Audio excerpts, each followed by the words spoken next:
Alors, Bezrat Hashem, la Gemara aujourd'hui, c'est Yevamot 122b. Alors, la Gemara, juste avant qu'on commence la Gemara, il faut faire une petite introduction pour qu'on comprenne de quoi il s'agit ici. Maintenant, tu viens chez un goy et tu lui poses une question de kashrut, par exemple. Exemple, kashrut. Tu lui dis, est-ce que c'est kasher ou pas? Qu'il te dit oui ou non, tu ne peux pas le croire. Tu ne sais pas s'il dit la vérité. Tu sais pas si il veut mentir pour te faire trébucher. Tu sais pas. Okay? Alors, par exemple, la dit un exemple.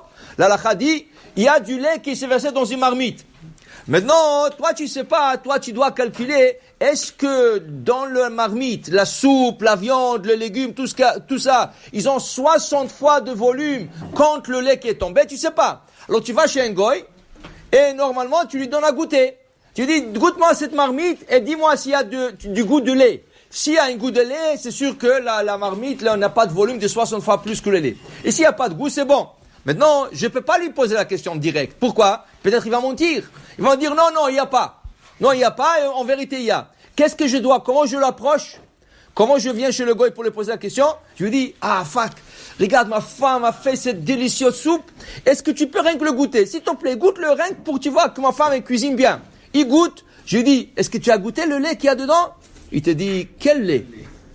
Il dit, non, regarde, il a mis un peu du lait pour donner un bon goût. Il te dit, non, je goûte pas. S'il a dit ça, tu peux le croire.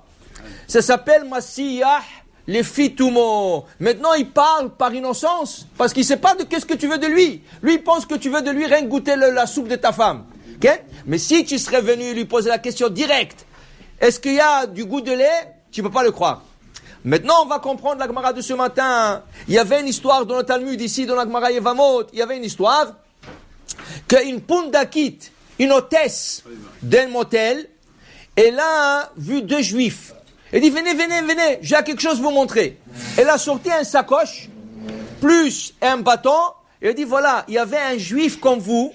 Voilà son nom, il leur a donné son nom. Et le pauvre, il est mort. Je l'ai enterré, et c'est ça qui reste de lui. Prenez ça, donnez-le ça à sa femme. Maintenant, si je prends ce qu'elle dit en sérieux, ça veut dire que sa femme est veuve. Et ça veut dire que sa femme n'a pas besoin de guette, elle peut aller se marier. Okay? Est-ce qu'on peut la croire ou pas? La Gemara dit, oui, on la croit. Masicha li fituma. Okay? Non, mais écoute, qui c'est qui te dit qu'elle n'a pas inventé ça? Et le gars, vraiment, il était là. Seulement, il est parti, il a oublié ses objets, et là, il est en train de mentir, de te dire, voilà, ça c'est ses objets, et en vérité, le gars est vivant. Et tu ne peux pas permettre sa femme... Dit la Gemara, non. Pourquoi on dit que Masicha le fitouma? Ce qui est arrivé au juste était la chose suivante. Quand les deux juifs sont rentrés chez elle dans le motel, elle a commencé à pleurer. Et là, ils lui ont posé la question, pourquoi tu pleures? Il dit, parce qu'il y avait un juif comme vous, il était là, et le lendemain, il est mort. Et je l'ai enterré. Et voilà son bâton. On ne lui a pas posé la question, est-ce que tu as vu tel et tel?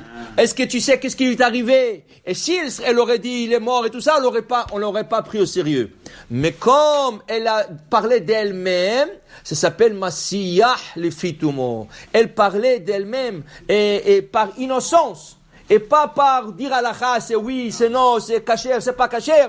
Dans ce cas, on peut lui faire confiance. La Gemara continue avec une histoire, Maaseh be'adam echad, sheba lifnei Rabbi Tarfon. Il y avait un homme qui est venu devant Rabbi Tarfon. Et il lui a dit que, l'Aïd et Doutisha, il lui a dit, tu sais, tel et tel, qui était juif, est mort. Okay? Il dit, comment tu sais?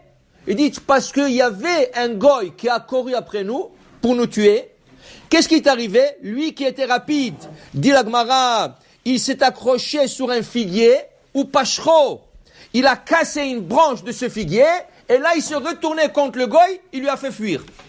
Et j'étais avec lui. Mais maintenant il a dit, il est mort. Alors Rabbi Tarfon lui a dit, Yashar kochacha Aryeh, Hazak ou Baruch Aryeh. Alors l'autre il lui dit, Amarlo, il a fait Kivanta Lishmi. Comment tu savais que je m'appelle Aryeh? Comment tu savais que je m'appelle Aryeh? Mais non, Rabbi Tarfon ne savait pas qu'il s'appelle Aryeh. Seulement, il a dit, tu étais fort comme un lion pour courir après l'autre. Mais il s'avère qu'il s'appelait, le prénom, il s'appelle Aryeh. Alors, Kachakorim oti be'iri, c'est ainsi qu'on m'appelle. On m'appelle Aryeh, et je m'appelle Yochanan ben Yonatan Aryeh Mikfar Shichaya. Je m'appelle Yochanan ben Yonatan Aryeh du village de Shichaya. Donc, les Yamim, maintenant Rabbi Tarfon ne voulait pas faire quelque chose, ne voulait pas libérer la femme. Pour être sûr, ici, c'est vrai, c'est pas vrai. Alors qu'est-ce qui est arrivé? Les Yamim, Chalav Amet. Cette personne était mourant. Okay? Et Rabbi Tarfon est venu le visiter. Amar lo, et lui a dit, Amar Tali, tu m'as dit que tu t'appelles Yochanan ben Yonatan du village de Shichaya Aryeh. C'est vrai? Il dit non, je t'ai pas dit ça. Moi, je t'ai dit, je m'appelle Yochanan ben Yonatan Aryeh de Mikfar Shichaya. Dit la Gemara, Dikdek alav shnaim veshalosh pamim vekivene devarav. Il lui a reposé la question 2 ou 3 fois. Pourquoi, dit Rashi? Pour être sûr que ce qu'il dit, c'est la vérité.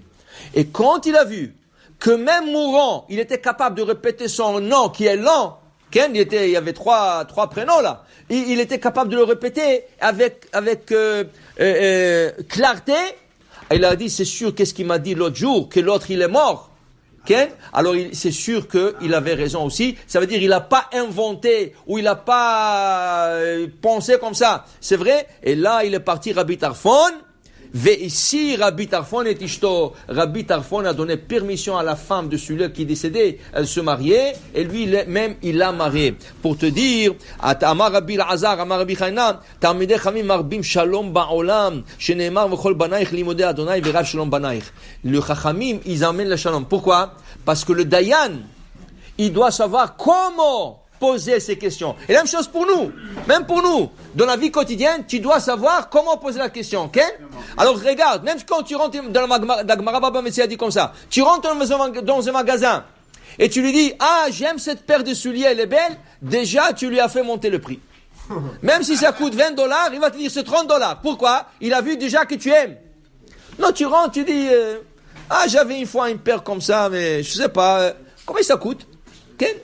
C'est pas la ruse, c'est la manière. Si tu sais comment poser tes questions, tu auras aussi de bonnes réponses. Baruch Adonai le'olam, amen ve amen.